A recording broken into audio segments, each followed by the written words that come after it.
안녕하세요. 그린빌 가족 여러분. 오늘 금요일 아침. 네, 오늘도 이렇게 매일 한 말씀으로 또 오늘 하루를 시작하는 모든 분들에게 오늘 우리의 삶 속에서 하나님의 그 사랑의 짙은 그림자가 우리 안에 보여질 수 있게 되기를 간절히 기원합니다. 자, 오늘 저희는 누가복음 12장 오늘 11절, 12절의 말씀으로 함께 오늘 이 아침 시작하도록 하겠습니다. 누가복음 12장 11절에서 12절의 말씀. 사람이 너희를 회당이나 위정자나 권세 있는 자 앞에 끌고 가거든 어떻게 무엇으로 대답하며 무엇으로 말할까 염려하지 말라. 마땅히 할 말을 성령이 곧 그때에 너희에게 가르치시리라 하시니라. 아멘. 네, 우리 오늘은 누가복음 12장의 말씀 잠시 멈춰 서서 그동안에 예수님께서 어떤 말씀들을 하셨는지 좀 곱씹어 볼 필요가 있습니다. 이유는 단순합니다. 주님께서 하신 말씀 굉장히 짧지만 그 안에 제자들에게 하신 예언과 또 위로가 동시에 담겨져 있기 때문입니다. 누가복음 12장은 사실 11장의 내용에서 이어집니다. 11장에서 예수님은 바리새인들의 위선을 지적하셨습니다. 그리고 이어서 두려워하지 말라는 말씀을 하셨습니다. 성경 전체에서 두려워하지 말라라는 표현은 수없이 등장하지만 여기서의 의미는 단순히 용기를 내라라는 말과는 조금은 다릅니다. 이 말씀은 세상은 결코 너희를 이길 수 없다라고 하는 선언이기 때문입니다. 세상이 우리를 이기지 못하는 이유는 우리가 강해서가 아닙니다. 우리 안에 주님이 계시기 때문입니다. 그리고 우리 어제 읽은 말씀에서 예수님은 너희가 나를 시인하면 나도 너희를 시인하겠다라고 하시면서 그 고백의 삶을 주님께서 친히 책임지시겠다라고 약속하셨습니다. 그리고 이제 오늘 읽은 말씀 11절과 12절의 말씀 한 걸음 더 나가서 예수님께서 제자들에게 위로와 또 예언을 하십니다. 오늘 말씀 사람들이 너희를 회당이나 위정자나 권세 있는 자 앞에 끌고 가거든 어떻게 변명하며 무슨 말을 할까 염려하지 말라. 마땅히 할 말을 성령이 곧 그때에 너희에게 가르치시리라. 이 말씀에는 단순한 위로 이상의 의미가 있습니다. 예수님은 이때 이미 자신의 십자가 사건을 염두에 두고 계셨던 것 같습니다. 곧 닥칠 이 고난의 시간 속에서 제자들이 어떤 두려움과 혼란을 겪게 될지를 예수님은 너무나도 잘 알고 계셨습니다. 그래서 주님은 미리 말씀하십니다. 두려워할 일이 생길 것이다. 사람들 앞에서 해명하거나 또 변명해야 할 일이 생길 것이다. 그러나 그것이 끝이 아닙니다.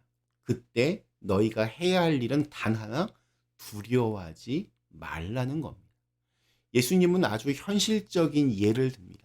제자들이 회당이나 통치자, 권력자들 앞에 서게 될 때가 올 것이라고. 그리고 실제로 그 일은 그대로 이루어졌습니다. 우리 사도행전에 보면 베드로와 요한이 또 바울과 실라가 그렇게 서 있었습니다. 그들은 예수님을 전했다는 이유만으로 신문을 당하고 매를 맞고 감옥에 갇혔습니다. 하지만 그들의 입에서는 두려움이 아니라 담대함이 흘러나왔습니다. 성령께서 그들에게 그때에 꼭 맞는 할 말을 주셨기 때문입니다. 우리의 삶에서도 그러한 순간들이 있습니다. 정직하게 살고 싶었는데 억울한 일을 당할 때가 있습니다. 선한 마음으로 했던 일이 오히려 오해를 사거나 괜한 공격을 받을 때도 있습니다. 그럴 때 우리는 본능적으로 두려워집니다. 내가 왜 이런 일을 당해야 하지? 이걸 어떻게 설명해야 하지? 혹시 사람들이 나를 오해하지는 않을까? 이런 걱정들이 우리의 마음을 무겁게 짓누릅니다. 그러나 주님은 이렇게 말씀하십니다. 어떻게 대답할까 염려하지 말라. 너희가 말해야 할 것을 성령께서 그때에 가르쳐 주실 것이다. 놀라운 약속입니다. 성령께서 우리의 입술을 통해 말씀하신다는 겁니다. 우리가 당황하거나 두려워서 무슨 말을 해야 할지 모를 때 성령께서 우리 마음에 평안을 주시고 우리의 생각을 정리해 주시며 우리의 말 속에 지혜를 심어 주신다는 뜻입니다. 하지만 여기에는 한 가지 전제가 있습니다. 그것은 우리의 마음이 선한 마음이어야 한다는 겁니다.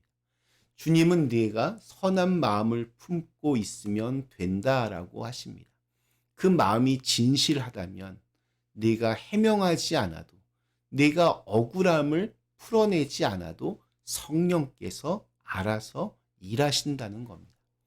그래서 너무 많은 말을 할 필요가 없습니다. 억울함을 풀기 위해서 끝없이 해명하려고 애쓸 필요도 없습니다.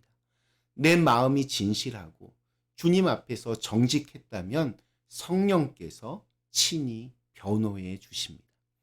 혹시 내가 실수했다면 그것도 괜찮습니다. 깨끗하게 인정하면 됩니다. 잘못은 감추는 게 아니라 인정할 때 비로소 치유됩니다. 그때 주님의 은혜가 우리를 덮습니다. 주홍빛 같은 너희 죄가 눈과 같이 희어질 것이다 라는 이사야의 말처럼 성령께서 우리의 회개 위에 하나님의 용서를 입히십니다. 성령께서 우리 안에 계시다는 건 단지 위로하신다는 뜻만이 아닙니다. 그분이 우리를 대신해 일하시고 우리를 대신해 싸우시고 우리를 대신해 위로하신다는 그러한 뜻입니다. 우리가 주님의 자녀이기에 그분의 영이 우리를 위해 일하십니다. 그게 바로 믿는 자의 특권입니다. 그러니 선한 일을 하다가 낙심하지 말아야 합니다. 그분은 우리의 마음을 아시고 우리의 진심을 기억하십니다. 그리고 언젠가 그분의 방법으로 모든 일을 밝히시고 회복시켜 주십니다. 우리는 그걸 믿으면 됩니다. 그런 맥락에서 오늘 예수님의 말씀은 이렇게 들립니다.